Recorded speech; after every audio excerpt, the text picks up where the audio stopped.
My people, I want to make a very interesting video today as to why they are killing Christians in the northern part of Nigeria and the solution.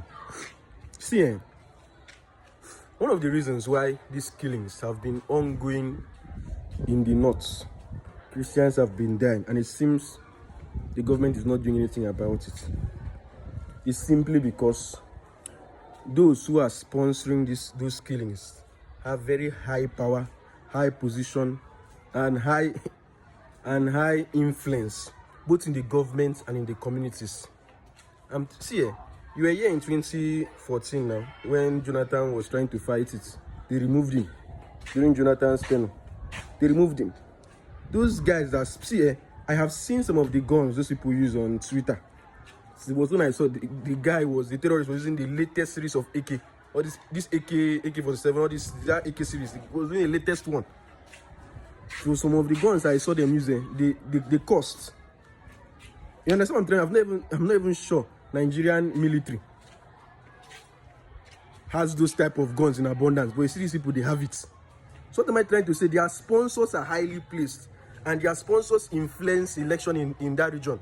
So genuinely speaking, I genuinely don't think Tinubu is in support of the killing in the north.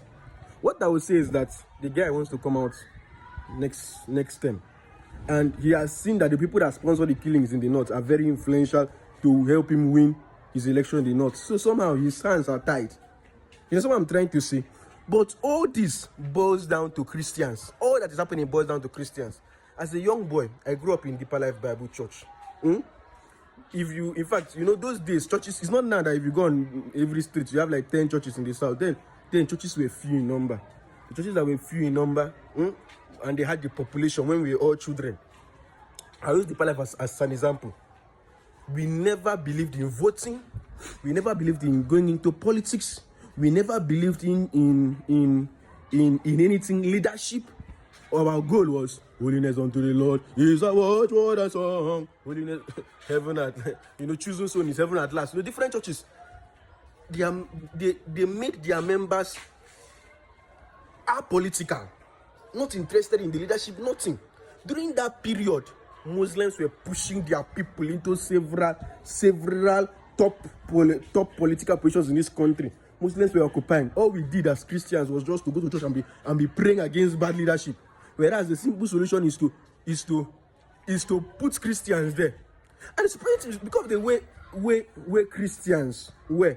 Even those that went into politics, did not really, because they don't have any backup. When you are now into politics, you'll be looking like, it's a lost sheep. You will go to a fire. So they don't even have any backup. So when they go there, they are easily swayed. But the Muslims, even when they go there, no matter what happens, they stand by their religion. Islam comes first, and every other thing comes second. But Christians are not like that. I don't know whether you get me. This large gap, what do I call it? That large gap is what we are suffering now, because there are no. How many influential Christian leaders do you see in the north that are speaking out? None. They don't have, because those days, what we're doing was busy, and that's how we have been praying prayers that we can offer solutions instead of and stop praying. As a young man in Calabar, Deeper Life Bible Church, when we come for campground retreats, December like this, we will be praying against what do they call this thing? Carnival, Calabar Carnival. We will spend hours praying. When the solution, if you don't want the Calabar Carnival, start training people to go into power, and then when they go into power, they can enact laws. If a governor comes and the governor says he doesn't want to do carnival, nobody will beat him. But then, they would never think of that. Is to pray. As far as we speak now, Calabar just does not only have carnival. They also have another thing called Otomobong, where they honor their king. 1 week whole event for just honoring their king. So now I wonder what they'll be praying in this December retreat in Deeper Life. They'll be praying against two major events. Though that's how they keep praying for you to proliferate, or a third major event to come up. It's not prayers. It's not just prayers. See, if it was just prayers, Muslims would have crushed the Jews. It's the truth.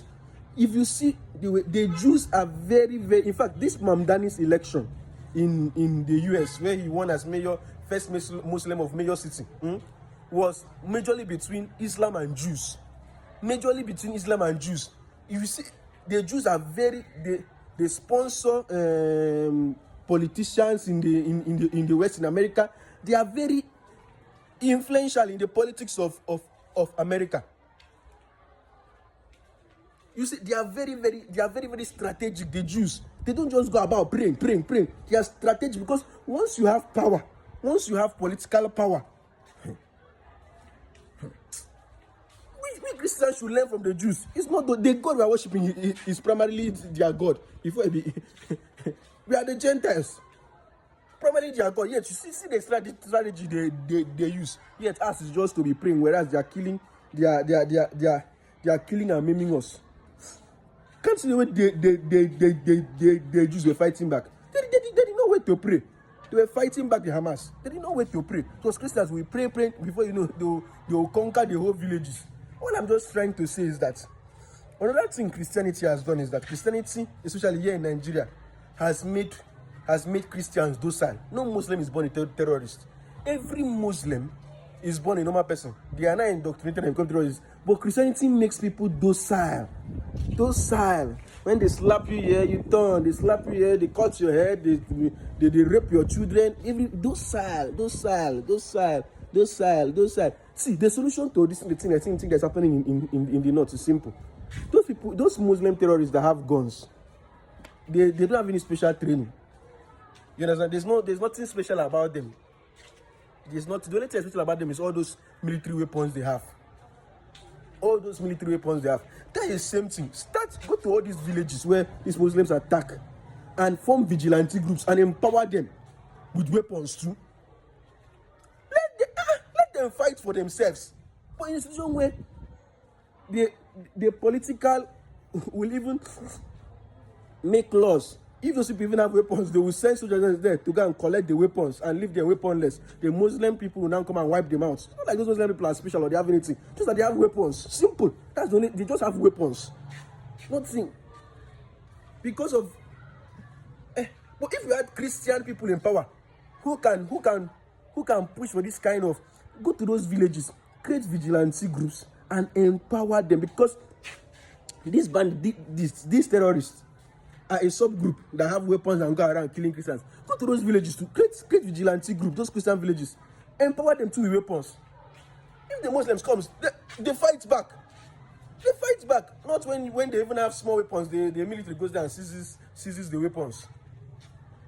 I don't know whether, and all this is because we don't have Christian leaders who can speak for us. No Christian leaders can speak for us. There are no Christian leaders anywhere. There are no Christian leaders anywhere that can speak for us in this country. All of them are because, and I don't blame. I blame the church. The church. Okay, I'll use Unical as an example. I'll use Unical as an example. Every year I have some of the professors who are top members in Deeper Life are also in Calabar. In fact, are also professors of Unical. When it's time for election, they will not Unical VC election. They will be very docile. They will not play any significant role. Once the VC comes and the VC starts, doing otherwise, they will complain and they will complain. Oh, these VCs are. When it's time for election, VC election, they will not go for election. They will not stand for election. They will not also play any significant role.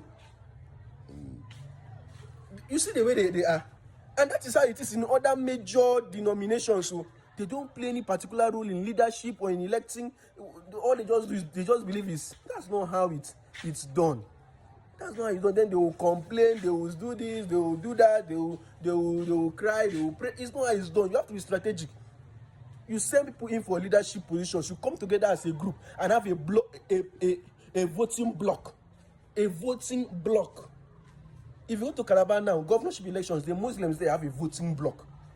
Like, you just know that if you have the Muslims on your side, you have a strong voting block. But we have other Christian denominations too. We have the likes of, who are plenty. But it's at the end of the day, it's only Catholic you can depend on to say, okay, I have a voting block. Every other Christian, they are not collected together. They are just, someone in the people will say, I'm not interested in election, it's of the world. Watchman will say, oh, no, I want to make heaven. This one will say. At the end of the day, when they vote a leader that is bad, that does not, the Christians will be the ones to be crying. They'll be the ones to be crying. They'll be the ones to be you are praying prayer that that when it was time for election, you should just come together and vote or send the leader there that would favor you, and indoctrinate these leaders too. Indoctrinate them. Leadership is beyond being docile. When you go there, remember that it is the Bible first, Christianity first, as you're doing every other thing. No, we are nothing. That's why you can see. Have you ever seen where a Muslim sells a mosque to a Christian? In fact, as a Christian, you can't even buy land around a mosque area. But here, churches will get dilapidated. Muslims will come and buy it. We'll sell it to them. Christians have to, where Christians are dominated, Muslims will just come there, buy mosque, and you cannot do it. Muslims are dominated area. You go there, you buy, and you put church. You see, because we don't have core values. We don't have core values as Christians that are being taught to us. We just think everything is shayo. Everything is just jolly. We go to church, we dance. After dancing, we go back home. But I beg, I'm done making this video. I'm Dr. Khan. I'm Africa's most celebrated medical doctor. I have acres of land in several estates across Calabar. WhatsApp me on +234 90 955 95264 to buy your land in Calabar. Jesus loves you so much.